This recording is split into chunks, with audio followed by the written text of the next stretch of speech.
Camera number 447 is the Samoca 35. I've already reviewed the 35M, but this is the LE, which is very similar in terms of its body. It does have a different lens and it does have a built-in light meter.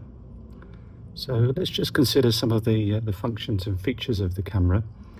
Before we do, we'll just let you know that unfortunately I'm away from ARH Photographic Studio and I'm on the road, so I'm having to actually use my phone.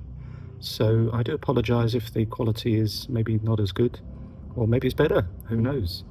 But the audio as well is going to be affected, so I do apologise. But here we go, the Samoca 35 LE. It's a coupled rangefinder camera, takes 35mm film, all manual, all metal camera. It features a D Izumar f2.8 50mm lens, which is different from the ME 35ME that I did before. So on that basis, I'm viewing this as a different camera, and the fact that it has this built-in light meter as well. Working through the dials of the camera, and so we have the shutter speeds that go from 1/300th of a second down to bulb, and then we have our aperture ring,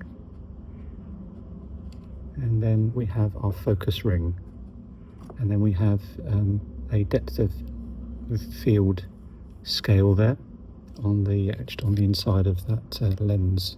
Looking through the viewfinder, we have our little patch in the middle that enables us to focus. There's a ghost image, and the idea is that you rotate the let's just do that around here. You rotate the focus ring, and that will affect the image. And the idea is that you bring them together, and then once you've got that, you're reasonably confident that you're in focus. Otherwise, you just guesstimate your focus. On the top plate here, we have our film advance, and one of the things I like about the Samocas is that they are double stroke to advance the film, and we have our film counter that counts up, so we have to set it to 0 and then it will count up for us. Cold shoe, and then we have the meter here. So there's two ways to operate this meter. When the blind, if you like, is down and there's a small slit, the idea is that there's a lot of light going through.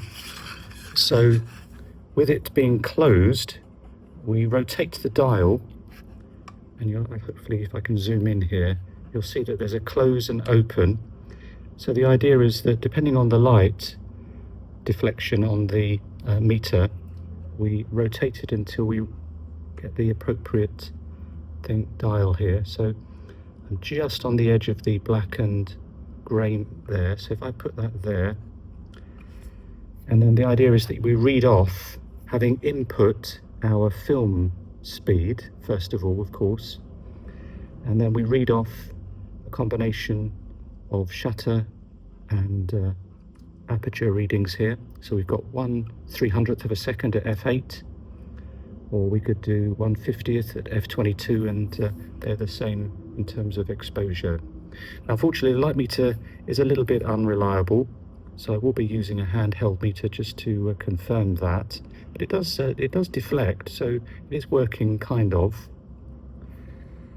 If there isn't an awful lot of light, then the idea is we open up the bind by pressing the little button here. That opens up the full meter then, and then that again we do the same thing, but this time we use the red. Again, I'll try and zoom in there. The red pointer, and again we put it where the meter is deflecting there, and then again we read off.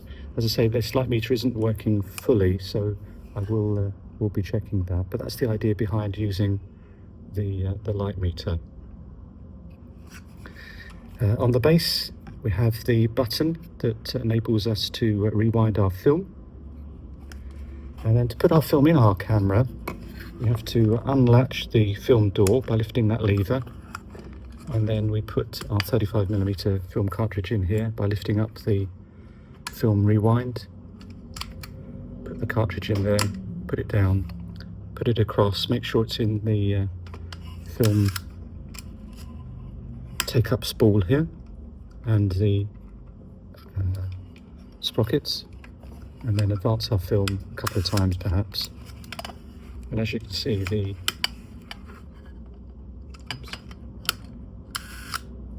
shutter is working.